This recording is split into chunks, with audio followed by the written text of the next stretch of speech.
9 महीने पहले 8 अप्रैल 2025 को डोनाल्ड ट्रंप ने व्हाइट हाउस में इस्राएली वजीर आज़म से मुलाकात के दौरान गजा को रियल एस्टेट का इंतहाई ज़बरदस्त टुकड़ा करार देते हुए कहा था कि ये ऐसी चीज़ है जिसमें वो शामिल होना चाहेंगे। ट्रंप के इस बयान के एग्जैक्टली 5 महीने बाद सितंबर में इस्राएली वजीर खजाना ने ऐलान किया था कि गजा को मुनाफा बख्श रियल एस्टेट में तब्दील करने का मंसूबा है और अमेरिका से मुज़ाकरात हुए हैं कि गजा को कैसे तकसीम किया जाए। इस ऐलान के 4 महीने बाद कल सदर ट्रंप ने अमन मंसूबे के तहत गजा बोर्ड ऑफ पीस तश्कील दे दिया है। सदर ट्रंप खुद इस बोर्ड के सरबराह होंगे और ये बोर्ड गजा की तामीर और आर्जी तौर पर इंतज़ाम संभालने पर मामूर फ़लस्तीनी टेक्नोक्रेट्स के काम की निगरानी करेगा। फ़लस्तीनी टेक्नोक्रेट्स कमेटी से मुतल्लिक जानने से पहले आपको इस गजा बोर्ड ऑफ पीस की तफसील बताती हूँ। बोर्ड के सरबराह डोनाल्ड ट्रंप ने अपने वज़ीर ख़ारजा मार्को रूबियो, रियल एस्टेट के कारोबार से मुंसलिक सदर ट्रंप के गोल्फ पार्टनर और अमेरिका के खुसूसी एलची बराए मशरिक़ वस्ता स्टीव विटकॉफ भी बोर्ड ऑफ पीस में शामिल हैं, जिन्होंने चंद दिन पहले ही कहा था कि दूसरे मरहले में गजा की असर नौ तामीर, असलहे से मुकम्मल पाक करना और हमास को गैर मुसल्लह करना शामिल होगा। ट्रंप के दामाद जेरेड कुशनर और कौमी सलामती पर अपने मुशीर रॉबर्ट गैब्रियल को भी इस बोर्ड ऑफ पीस में शामिल किया गया है। इनके अलावा मुतनाज़ तरीन साबिक़ बरतानवी वज़ीर आज़म टोनी ब्लेयर, अरबपति अमरीकी कारोबारी शख्सियत मार्क रोवन, वर्ल्ड बैंक के सरबराह अजय बांगा और अक़वाम मुत्तहिदा के साबिक़ एलची बराए मशरिक़ वस्ता निकोले मिलादिनोव भी शामिल हैं।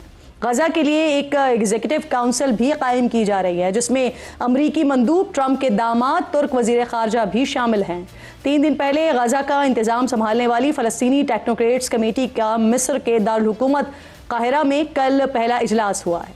15 रुकनी इस कमेटी को फ़लस्तीनी इलाकों में रोज़मर्रा उमूर चलाने की जिम्मेदारी सौंपी गई है। इस कमेटी की सरबराही फ़लस्तीनी अथॉरिटी के साबिक़ नाइब वज़ीर अली शेज़ कर रहे हैं। हमास के सीनियर रहनुमा बासिम नईम ने कहा कि अब गैन सालिसो अमरीकी ज़ामिन और आलमी बिरादरी के कोर्ट में है कि वो इस कमेटी को बाइख्तियार बनाए। सदर ट्रंप के अमन मंसूबे में गजा में सिक्योरिटी और मुंतखब फ़लस्तीनी पुलिस यूनिट्स की तरबियत के लिए एक बैनुल-अक़वामी इस्तेहकाम फोर्स भी तश्कील दी गई है, जिसकी कमांड साबिक़ अमरीकी special operations commander major general Jasper Jeffers के सुपुर्द की गई है, जिन्हें सिक्योरिटी ऑपरेशंस की निगरानी, असलहे से पाक करने और इमदादी सामान की रसाई को महफूज बनाने का काम सौंपा गया है। यानी ये कहना गलत नहीं होगा कि गजा का कंट्रोल अमरीकियों के हाथ में होगा। इसलिए अब ये सवाल भी उठ रहा है कि क्या ट्रंप गजा को फ़ायदा मंद रियल एस्टेट हब बनाने में भी कामयाब हो जाएंगे।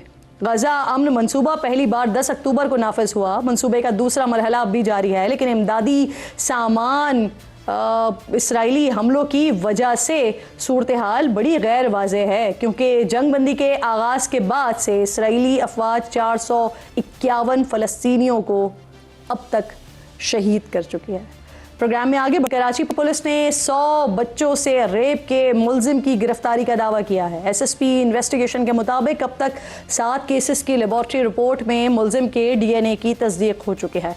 मुलजिम का एक पैटर्न है जिसके तहत वो हफ्ते की शाम 6 से रात 12 बजे के दरमियान बच्चों को मोटरसाइकिल पर बिठाकर मलगीर नदी ले जाता है और वहाँ बदफेली करता है। मुलजिम के खिलाफ महमूदाबाद, टीपू सुल्तान और कोरंगी इंडस्ट्रियल एरिया समेत दीगर थानों में मुकदमात दर्ज हैं। BBC के मुताबिक केस के तफ्तीशी ऑफिसर ने अदालत को बताया है कि मुग़वी बच्चे के शोर करने पर अवाम ने मुलजिम को पकड़कर पुलिस के हवाले किया है। बच्चों के हुकूक के लिए काम करने वाली तंजीम साहिल की कुछ रिपोर्ट्स के मुताबिक पाकिस्तान में रेप का निशाना बनने वाले बच्चों में लड़कियों से ज़्यादा लड़कों की तादाद होती है। इस सारी सूरत हाल पर बात करने के लिए और अपडेट मुझे शाहनवाज कादरी ज्वाइन कर रहे हैं, कॉरेस्पॉन्डेंट हैं समा के। मैं आपकी बेहद शुक्रगुजार हूँ। शाहनवाज, सबसे पहले तो मुझे बताइए, जो पुलिस की जानिब से दावा किया जा रहा है 100 बच्चों के साथ इस बदबख्त शख्स ने बदफेली की है, इसके साथ इसके किसी साथी को भी पकड़ा गया है और ये 6 साल से आई थिंक इस तरह की एक्टिविटीज़ में इन्वॉल्व था। मज़ीद क्या पता चला सकी है पुलिस? देखिए, इस चीज़ को थोड़ा सा क्लियर करने की ज़रूरत है कि पुलिस की जानिब से 100 एग्जैक्ट फिगर नहीं दिया गया है। पुलिस की जानिब से सिर्फ अजम्पशंस हैं और कहा जा रहा है कि हिसाब लगाने के बाद जो है अंदाज़ा किया जा सकता है कि 100 से ज़ायद बच्चों के साथ उसने ज़्यादती की होगी। पुलिस के पास कोई सबूत नहीं है और पुलिस ने ज़ेरे हिरासत जो मुलजिम है इमरान, जिसका जिक्र आपने किया, उसने सिर्फ 12 से 14 बच्चों के साथ ज़्यादती का जो है एतराफ़ किया है। तो ये पुलिस अजम्पशंस लगा रही है कि ये 2 दिन में 1 करता था, 4 हफ्ते में 2 करता था, इस मिला के इस महीने में 5 साल से ये कर रहा था। तो हो सकता है कि केसेस 100 हों, 200 हों, लेकिन पुलिस के पास ना ही इसका कोई सबूत है और ना ही कोई इसका DNA सामने आ सका है। सिर्फ हुआ ये है कि जो केसेस हैं उनमें 7 केसेस में इसका जो है DNA सामने आया है और 3 बच्चों ने इसको पहचाना है। अब ये तफ्तीश होना बाकी है क्योंकि पुलिस की हिरासत में दिया गया बयान की कोई ख़ास हैसियत होती नहीं है। पुलिस जब ये कह रही है कि मुलजिम ने कहा है कि 14 से 20 बच्चे जो है हमने जो है उसने ज़्यादती की है, तो 100 का तो सवाल ही नहीं होता। लेकिन ये पुलिस का अच्छा काम है कि जो सीरियल रेपिस्ट है मुलजिम की जानिब से इतराफ़ी बयान दिया गया है, जो पुलिस की जानिब से बताया जा रहा है, वो ये कह रहे हैं कि इतराफ़ी बयान में उसने ये बताया है कि कितने बच्चों से उसने, जो नंबर्स की बात आप कर रहे हैं आप, या 100 से ज़ायद बच्चों की, वो कह रहे हैं कि इतराफ़ी बयान में कहा है। अब मुझे बताइए कि एक तो सवाल ये कि 6 या 5 साल से अगर ये इस तरह की एक्टिविटीज़ में इन्वॉल्व था तो इस पहले पुलिस क्यों नहीं पकड़ सकी? मंजूर कॉलोनी में ये शख्स रह रहा था बदबख्त, तो फिर इसकी क्या ये शादीशुदा खुद भी है, इसकी फैमिली है?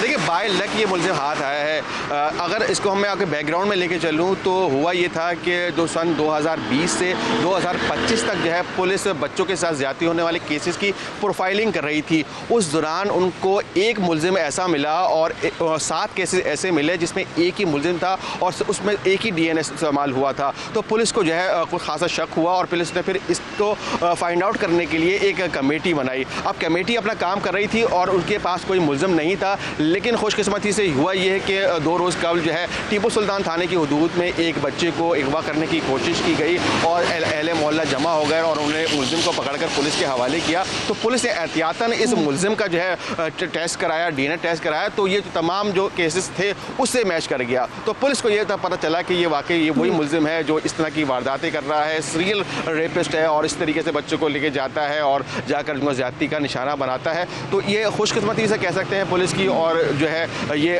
पकड़ा गया है। अब इसके खिलाफ जो है शाहनवाज, अभी मैं सुन रही थी वज़ीर आला ने बाकायदा पुलिस को ये हिदायत की है कि स्ट्रॉन्ग केस बनाकर अदालत में पेश किया जाए, क्योंकि बच्चों के साथ जो ये ज़्यादती के मामलात हैं इसे किसी भी सूरत बर्दाश्त नहीं किया जा सकता। लेकिन मेरा सवाल ये है कि वज़ीर आला पुलिस को क्रेडिट दे किस बात कर रहे हैं, क्योंकि जो हमें पता चल सका है या जो आप भी बता रहे हैं या जो BBC भी रिपोर्ट कर रहा है कि बच्चे ने शोर मचाया, अहले मोहल्ला ने, अहले इलाका ने वहाँ पर इस शख्स को पकड़कर पुलिस के हवाले किया है, तो पुलिस को किस बात का क्रेडिट दिया जा रहा है? पुलिस ने क्या काम किया है 2020 से ऑनवर्ड्स? अगर इसके रिकॉर्ड मौजूद है तो पुलिस तो 2026 में भी नहीं पकड़ सकी। इलाका के जो अहले इलाका है उन्होंने पकड़वाया इसे। बिल्कुल ऐसा ही है कि पुलिस जो है क्रेडिट ले रही है और फिर अपने कहने से पीछे भी हट रही है। जैसा कि आपने शुरू में जिक्र किया था कि 100 का जिक्र जो कर रहे थे SSP साहब, और फिर जब हमारी उनसे बात हुई तो उन्होंने कहा कि मैंने कोई ऐसा कोट नहीं किया, ये अजम्पशंस है और पुलिस ने ये कोई मुलजिम को नहीं पकड़ा बल्कि आवाम ने पकड़ के दिया है। लेकिन अब देखना यह है कि आपको याद होगा कि डिफेंस के अंदर भी जो है एक मुलजिम गिरफ्तार हुआ था जिसके बारे में भी ये दावा किया जा रहा था कि उसके पास से जो है, मैं उसी के बारे में आपसे पूछना चाह रही थी कि आखिर उसका क्या हुआ है अभी तक? वो भी जो है केस अभी तक चल रहा है और मुलजिम को कोई सज़ा नहीं मिल सकी है। तो मैं यही कह रहा हूँ कि ये जो मुलजिम है इसके खिलाफ इतने सबूत पुलिस को जमा करने पड़ेंगे तो ही मुलजिम को सज़ा हो सकेगी। सिर्फ 3 जो बच्चियाँ ऐसी हैं जिन्होंने जो उनको पहचाना है। अब मजीद पुलिस जो है तलाश कर रही है क्योंकि ऐसे वाक़यात में शाहनवाज ये बता दीजिए कि पता ये चला है कि मुलजिम की बहन के घर पर भी छापा मारा गया है, उसकी क्या वजूहात हैं? बिल्कुल पुलिस की जानिब से जब तहकीकात का दायरा वसी किया गया है तो उनको ये शक है कि ऐसा ना हो कि पिछले केस में भी हमने देखा कि मुलजिम जो है वीडियोस बनाता था, तो ऐसा ना हो कि ये मुलजिम भी जो है वीडियोस बनाता हो और उसको सेव करता हो और या फिर डार्क वेब पे बेच देता हो। तो पुलिस ने पहले मुलजिम का मोबाइल चेक किया था, मुलजिम के उस पर कुछ नहीं मिला पुलिस को, तो फिर पुलिस दूसरा घर, क्योंकि एक घर पर जो पुलिस ने छापा मारा था जो महमूदाबाद के करीब घर मौजूद है, जो उसका अपना घर है जहाँ इसकी फैमिली रहती है, वहाँ से कुछ नहीं मिला। तो दूसरा घर जो सुरजानी पुरानी टाउन में बहन का घर है, वहाँ पे भी पुलिस ने छापा मारा है और वहाँ पे भी तलाश की है और पुलिस को फिलहाल तो वहाँ पे कुछ नहीं मिला या पुलिस अब तक छुपा रही है। तो अब सही, आप कह रहे हैं कि इससे पहले वाला जो केस था उसका भी अभी तक कुछ नहीं हो सका है, तो क्रेडिट पुलिस को देना उस वक्त बनता है या बनेगा कि जब ये जो मुल्जिमान पकड़े गए हैं इनको मुजरिमान अदालत में साबित किया जाए और उन्हें सख्त सजाएं दिलवाई जा सके। बहुत बहुत शुक्रिया आपका, प्रोग्राम में साथ मौजूद थे। वक्त ख़त्म हो गया है, इंशाल्लाह नाज़रीन से मुलाकात होगी कल। अपना और अपने मुल्क का ख़ास ख्याल रखिए। फ़लस्तीन को, मकबूजा कश्मीर को अपनी दुआओं में याद रखिए। अल्लाह निगहबान।